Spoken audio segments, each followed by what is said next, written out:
Assalamualaikum warahmatullahi wabarakatuh. Di sini kami dari kelompok 6 yang beranggotakan Sofi Maftah Rozani, Siti Aizah Maharani, Umi Mei Syarah, dan saya sendiri Uswatun Hasanah akan mempresentasikan tentang studi fikih kelas 9 semester genap.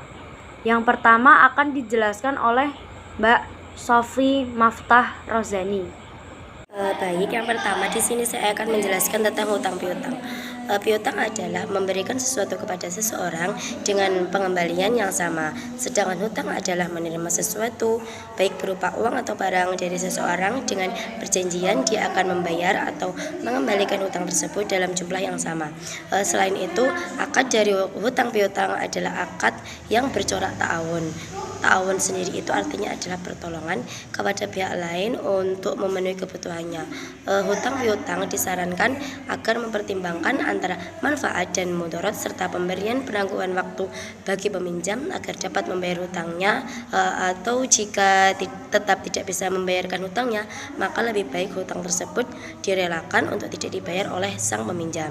Kemudian rukun dan syarat hutang piutang secara umum, jumhur ulama itu menyatakan bahwasanya rukun hutang piutang itu ada 4, yaitu yang pertama adalah mu'ir atau peminjam. Syarat-syarat bagi mu'ir adalah balik, berakal, dan orang tersebut tidak dimahjur. Kemudian rukun yang kedua adalah musta'ir atau yang meminjamkan. Syarat-syarat bagi musta'ir adalah balik, berakal, dan orang tersebut juga tidak dimahjur. Kemudian yang ketiga adalah mu'ar atau barang yang dipinjamkan.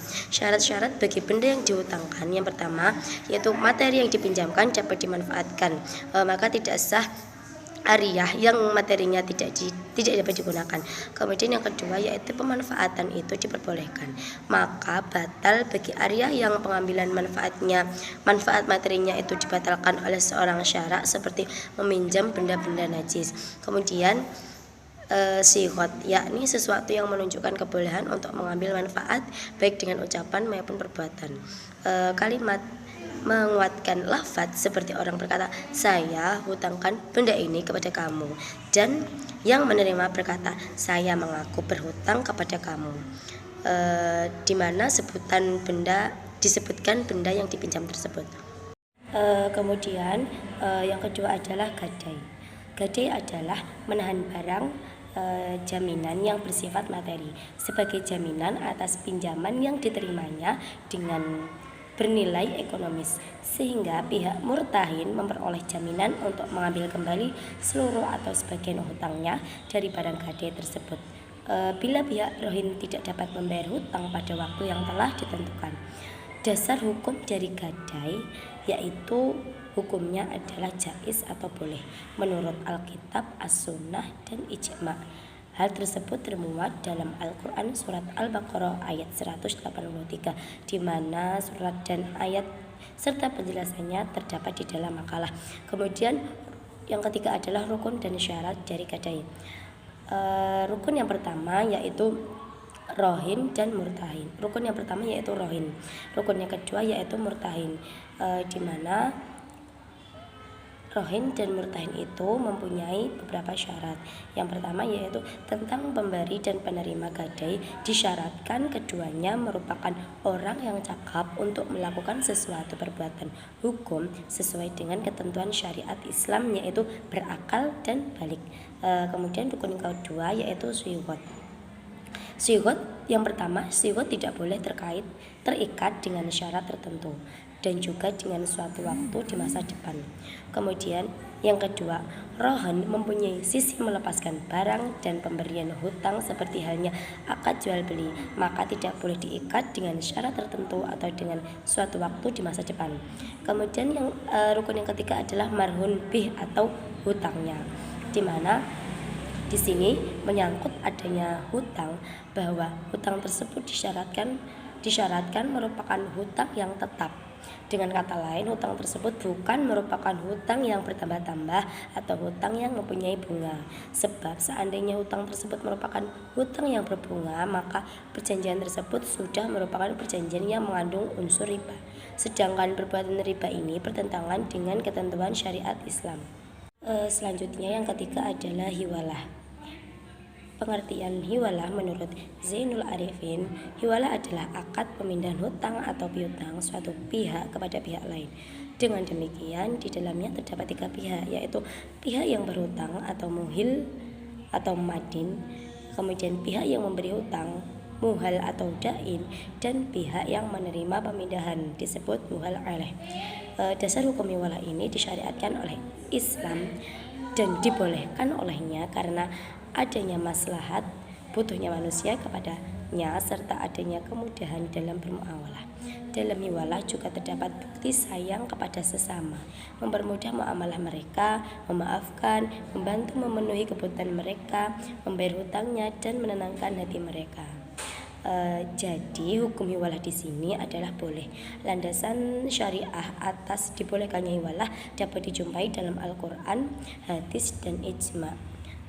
Dapat dijumpai dalam Al-Quran tersebut terdapat dalam surat Al-Baqarah ayat 282. Kemudian rukun hiwalah itu ada 6. Yang pertama yaitu muhil atau orang yang berhutang kepada pihak yang haknya dipindahkan. Yang kedua adalah muhal, orang yang menerima pemindahan hak pemberi pinjaman, yaitu pemilik piutang yang wajib dibayar oleh pihak yang memindahkan hutang. Yang ketiga adalah muhal alaih.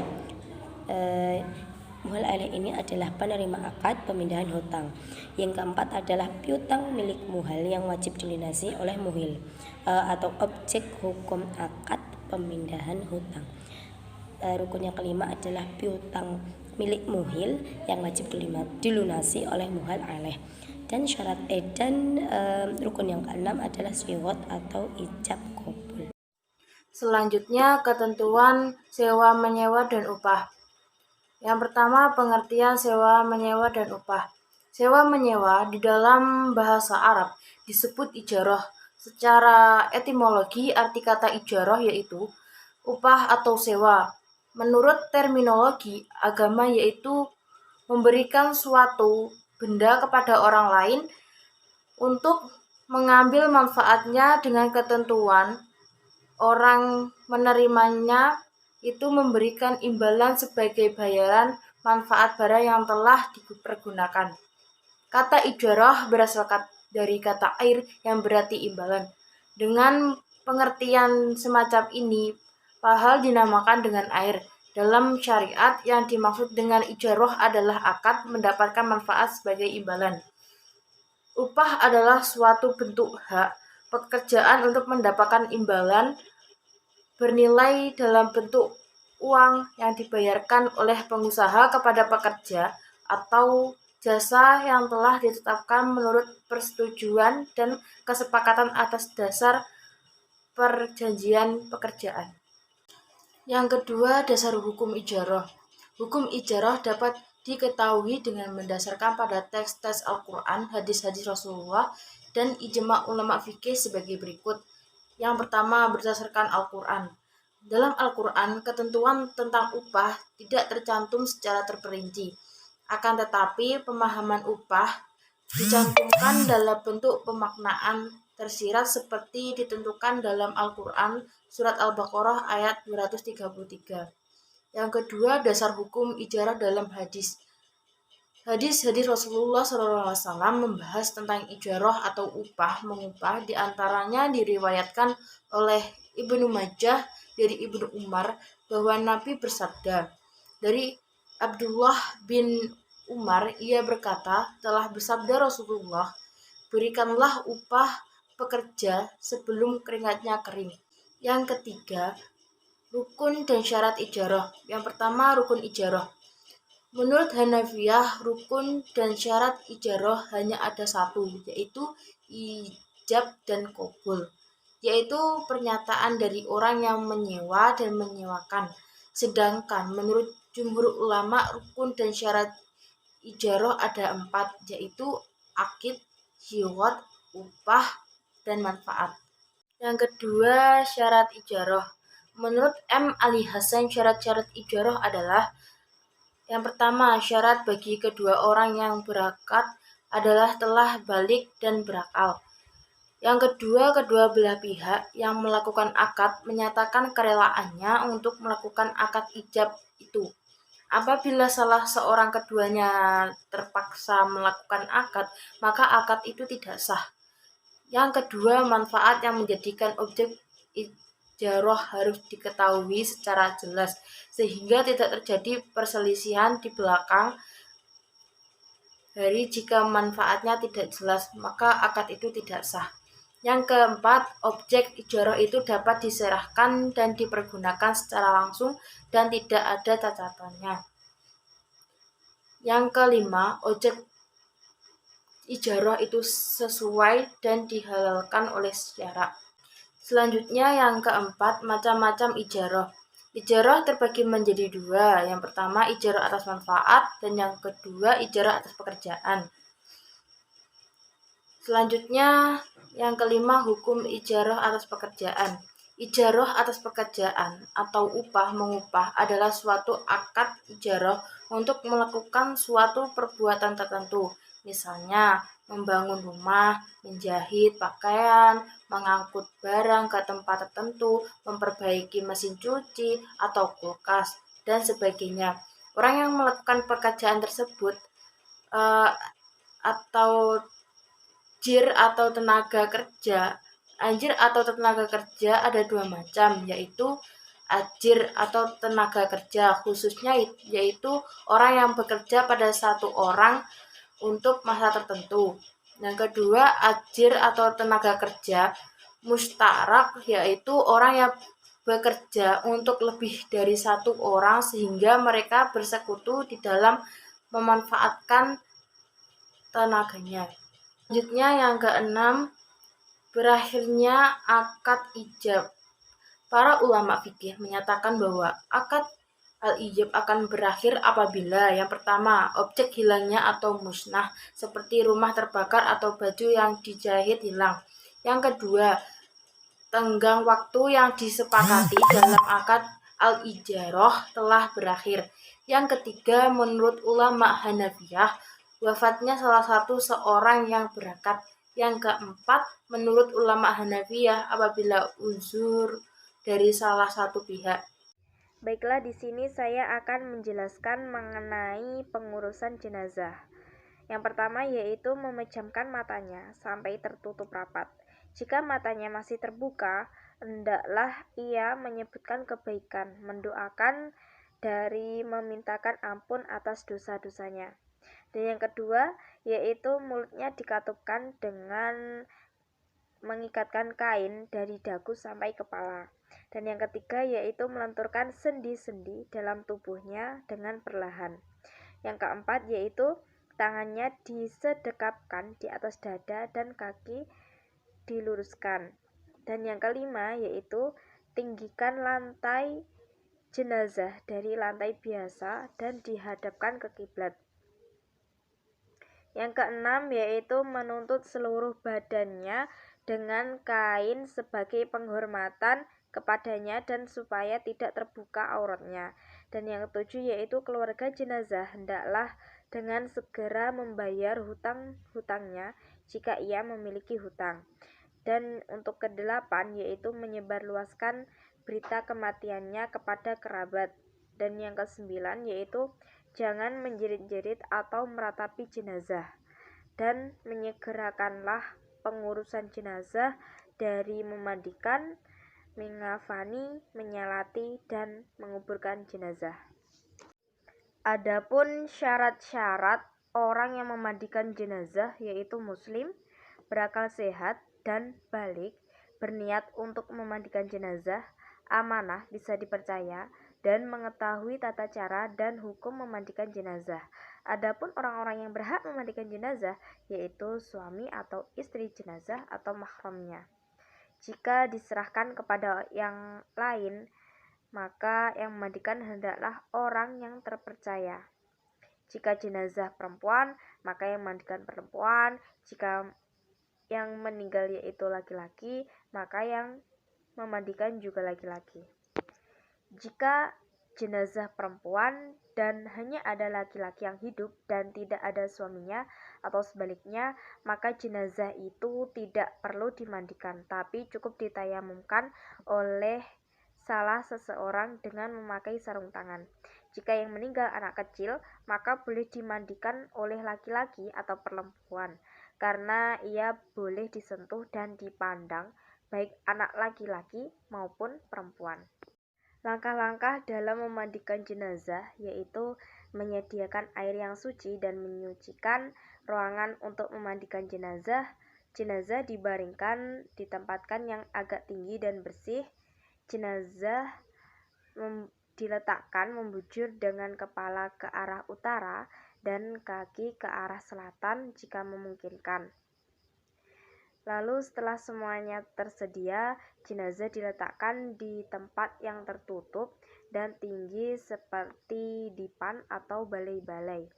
Jenazah diberikan pakaian basahan seperti sarung atau kain agar tetap tertutup auratnya dan mudah untuk memandikannya.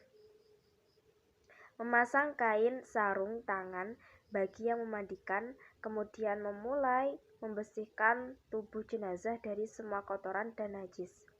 Disiram dengan air dingin jika dianggap perlu memakai air hangat untuk memudahkan dan mempercepat menghilangkan kotoran yang masih melekat pada badan mayit. Selama membersihkan badannya, sebaiknya air terus dialirkan mulai dari bagian kepala ke bagian kaki.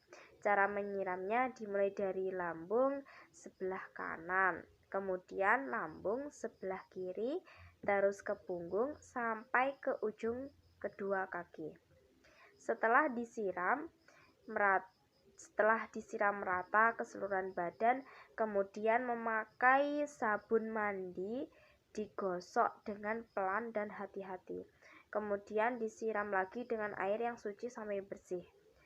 Rambut, kepala, dan sela-sela jari, tangan, dan kaki harus dibersihkan sampai benar-benar merata dan bersih. Meratakan air ke seluruh badan mayit sedikitnya 3 kali atau 5 kali, kalau perlu lebih dari 5 kali. Selanjutnya yaitu mengafani jenazah. Mengafani jenazah adalah membungkus jenazah dengan kain. Kain kafan dibeli dari harta peninggalan jenazah. Jika jenazah tidak meninggalkan harta, maka kain kafan menjadi tanggungan orang yang menanggung nafkahnya ketika ia masih hidup. Hal yang perlu diperhatikan dalam mengafani jenazah yaitu jenazah laki-laki disunahkan 3 lapis kain kafan, sedangkan perempuan itu 5 lapis. Kain kafan disunahkan berwarna putih. Lalu jangan mengafani jenazah secara berlebihan. Cara mengafani jenazah. Setelah jenazah selesai dimandikan, maka ia dikafani. Dalam mengafani jenazah, hendaklah dilakukan dengan sebaik mungkin, menggunakan kain yang baru, bersih, dan suci, serta tidak harus mahal harganya. Tata cara mengafani jenazah.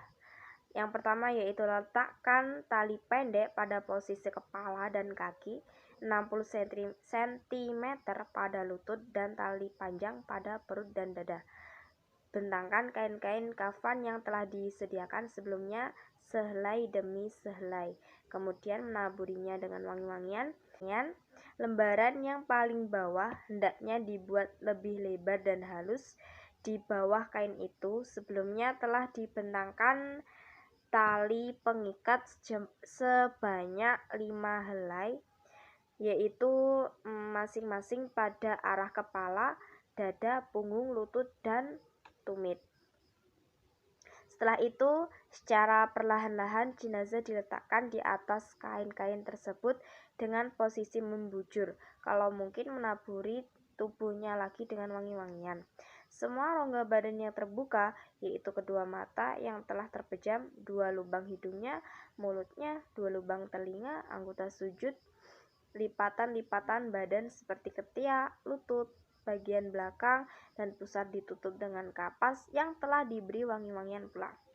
Kedua tangan jenazah itu diletakkan di atas dadanya, tangan kanan di atas tangan kiri, persis seperti orang yang bersedekap dalam sholat. Selanjutnya menyelimutkan kain kafan dengan cara bagian kiri kain kafan pertama dilipatkan ke arah kiri tubuh jenazah. Demikian halnya pada lembar kain selanjutnya. Sisa kain kafan di bagian kepala dijadikan lebih banyak daripada di bagian kaki. Lalu sisa panjang kafan di bagian kepala tadi dikumpulkan dan dilipatkan ke arah depan wajah. Jenazah laki-laki memakai 3 lapis kain kafan tanpa baju dan tanpa tutup kepala. Jika semua kain kafan telah membalut jasad jenazah, lalu baru diikat dengan tali-tali yang telah disiapkan di bawahnya. Jika kain kafan tidak cukup menutupi seluruh badan jenazah, tutupkanlah bagian auratnya. Selanjutnya adalah memahami ketentuan waris. Yang pertama adalah pengertian waris dan dasar hukumnya. Kata waris dalam bahasa Arab disebut faraid, yang artinya bagian yang telah dipastikan kadarnya. Kata faridoh menurut bahasa mempunyai banyak arti, antara lain takdir atau suatu ketentuan, qat'u ketetapan yang sudah pasti, inzal menurunkan, tabyin penjelasan, dan ihlal menghalalkan. Allah berfirman dalam Al-Quran surat An-Nisa ayat 11 yang artinya Allah mensyariatkan bagimu tentang pembagian pusaka untuk anak-anakmu, yaitu bagian seorang anak laki-laki sama dengan bagian 2 anak perempuan, dan jika anak itu semuanya perempuan lebih dari 2, maka bagi mereka 2/3 dari harta yang ditinggalkan. Jika anak perempuan itu seorang saja, maka ia memperoleh setengah harta, dan untuk 2 orang ibu bapak masing-masing mendapat 1/6 dari harta yang ditinggalkan. Jika yang meninggal itu mempunyai anak, jika orang yang meninggal tidak mempunyai anak dan ia diwarisi oleh bapak ibunya saja, maka ibunya mendapat 1/3. Jika yang meninggal itu mempunyai beberapa saudara, maka ibunya mendapat 1/6. Yang kedua yaitu harta warisan. Sebelum harta warisan dibagikan, maka harus dikeluarkan terlebih dahulu hal-hal yang berkaitan dengan si mayit. Antara lain sebagai berikut: 1. Biaya perawatan jenazah meliputi biaya gali kubur, pembelian kain kafan, pengangkutan, dan juga sewa kuburan bagi yang tinggal di kota besar. Yang kedua, melunasi hutang piutangnya. Sebagai muslim yang masih mempunyai tanggungan hutang sampai ia meninggal, maka ahli waris wajib menyelesaikan hutangnya dengan harta peninggalan. Jika tidak ada harta, tetap merupakan kewajiban dari ahli waris. Yang ketiga, melaksanakan wasiat. Yang dimaksudkan dengan wasiat adalah pesan tentang sesuatu kebaikan untuk melaksanakannya. Wasiat harus diselesaikan sebelum pembagian warisan, dan besarnya wasiat tidak boleh dari 1/3 harta waris. Yang terakhir, membagi harta waris kepada yang berhak setelah semua urusan diselesaikan. Jika masih tersisa harta waris, maka pembagian harta waris tersebut harus diatur menurut ilmu faraid atau ilmu waris dengan penuh persaudaraan dan bijaksana. Jika ahli waris sudah dewasa, hendaknya diselesaikan pembagiannya sampai tuntas. Jika ada yang masih kecil, maka harta tersebut dikuasakan kepada orang yang sudah dewasa dan amanah. Sebab-sebab menerima atau tidak menerima harta warisan. Yang pertama, ada sebab-sebab menerima harta warisan. Yang pertama, adanya hubungan keturunan seperti anak, cucu, bapak, ibu, dan sebagainya. Yang kedua, karena hubungan perkawinan, yaitu suami dan istri. Yang ketiga adalah hubungan pemerdekaan budak.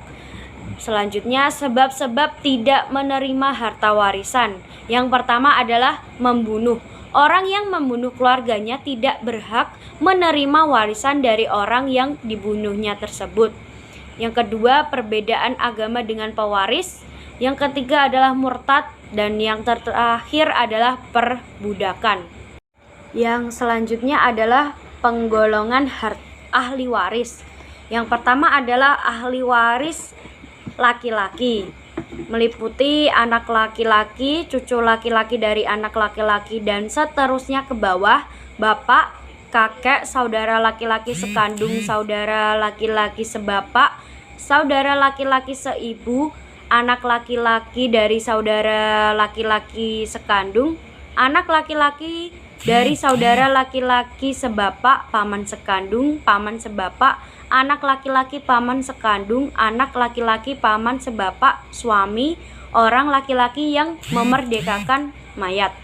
Yang kedua, ahli waris perempuan. Ada 10. Yang pertama adalah anak perempuan. Yang kedua, cucu perempuan dari anak laki-laki dan seterusnya ke bawah.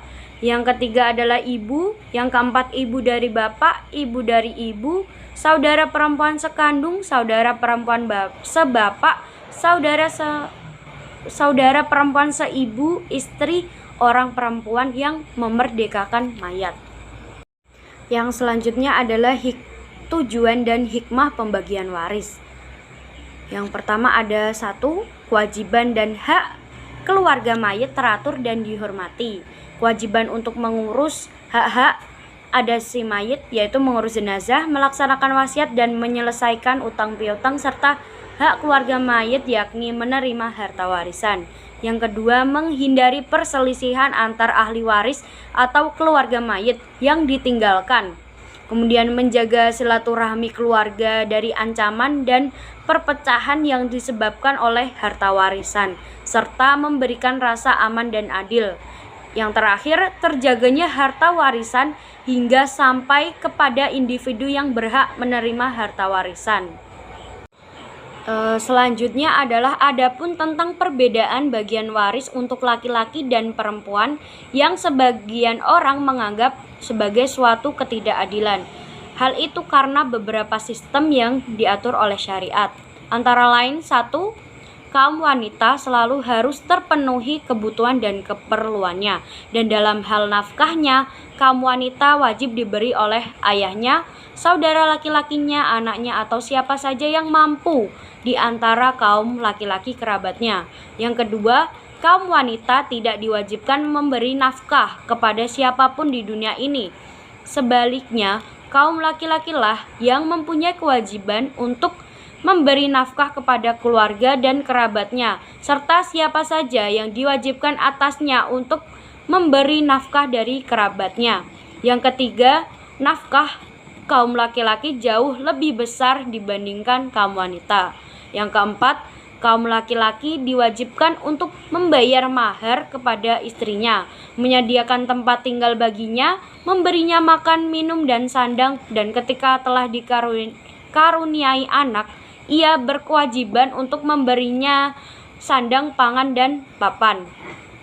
Yang terakhir, kebutuhan pendidikan anak, pengobatan jika anak sakit, termasuk istri dan lainnya, seluruhnya dibebankan hanya pada pundak kaum laki-laki, sementara kaum wanita tidaklah demikian. Mungkin itu saja presentasi dari kelompok kami. Apabila ada kurang lebihnya, kami mohon maaf. Wassalamualaikum warahmatullahi wabarakatuh.